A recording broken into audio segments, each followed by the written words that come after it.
Hi, everyone. Welcome back to the Meme Team podcast, where we dissect the marketing strategies behind viral cultural moments. So this week, I'm welcoming Cynthia McGillis, the head of marketing at Laravel. Welcome, Cynthia. Hi, Sonia. Thanks for having me. Of course. Super excited about our conversation today.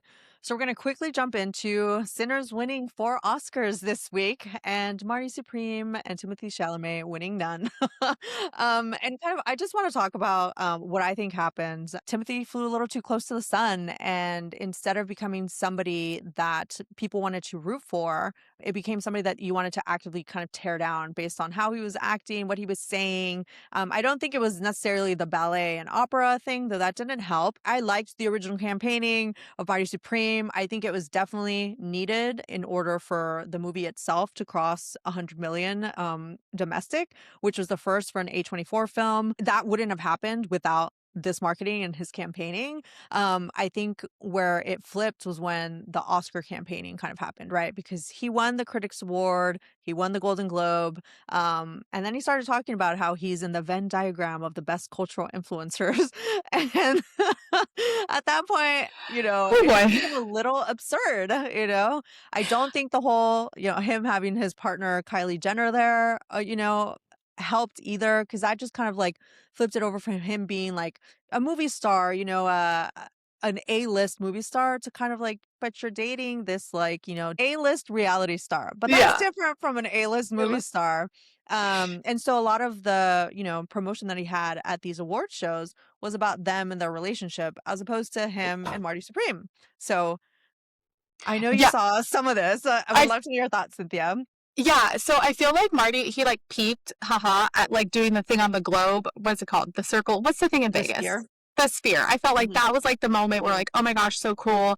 And then the problem is like you said, he made himself kind of like main character, but you want people to say pleasant things about you and be humble. I think that's a Yeah. good lesson for all of us, Mhm. TBH, and instead of us being like, we're so hot. And then I just think about the Zendaya Tom Holland relationship Mhm. versus the Timothée Chalamet like Kylie Jenner, and like we would all die for Zendaya and Tom Holland. Like we're just like Yeah. those precious angels. They're so perfect, and like the wholesomeness. And I just feel like he, like you said, he kind of lost the plot, and we're all like, why do you think you're so great? You're not that great. And then all of a sudden, we're all like not rooting for him. So, Mhm. like you said, we flew too close to the sun, um, and he just became unsympathetic. Yeah, yeah, yeah, yeah. Yeah, it became a little too much, and I think we started, to see that, change. And then when Michael B. Jordan won the SAG Awards, you saw like the flip. I think entirely, where it's like he went up there, he made the speech about. The cast and crew told the story about how his mom would drive him to, auditions in New York City when they didn't have very much money. And just kind of like made it about the people, so he showed Mm-hmm. his humility and like how long he had been in the industry. And it kind of, made it seem as like, oh, he deserves this He for, paid his dues. he paid his dues, right? He was in Creed, he was in, Black Panther. And those times, like thinking back, like maybe he should have gotten, nominated for those movies because those movies were really good and they're in like popular, in the zeitgeist, right?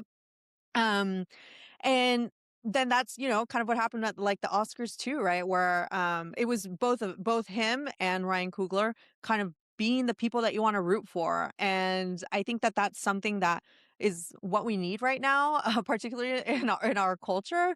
Just that you want to have those people that you root for, and then people that make you feel as if they deserve it just because they're great.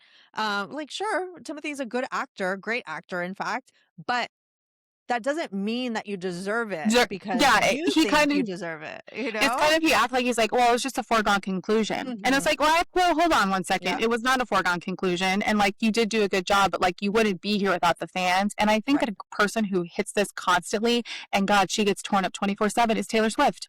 I mean, how Mhm. much does she talk about the fans, what they do, how she Mhm. wouldn't be here, how she's always having those special moments behind scenes and doing like special Taylor things? And I mean, I think like people can criticize her music, Mhm. but it's her fan base, and that's why she's still here after 13, 15, I don't know how many years. And Mhm. like, he would do well to take a leaf from that. Like, she Right. clearly understands what pays her bills and why she's here. And I think, like you said, the humility was completely lost. Yeah. Agree. So I think, he's been a bit humbled. We'll see, what happens. Today they launched the trailer for June 3, which I'm super excited about. It's, bound to be a good movie based on how Dune 1 and Dune 2 were. So maybe he'll, do a re-up for, the Oscars next year, though we'll see. Sci-fi tends to not get as many nominations. And next year you have the whole Odyssey crew, right? So, we'll see. Though I did hear some people say, speaking of Tom Holland, like, what if Tom Holland ends up getting, the nomination and then the win before Timothée Chalamet? We'll see. Yeah. Awesome. Okay.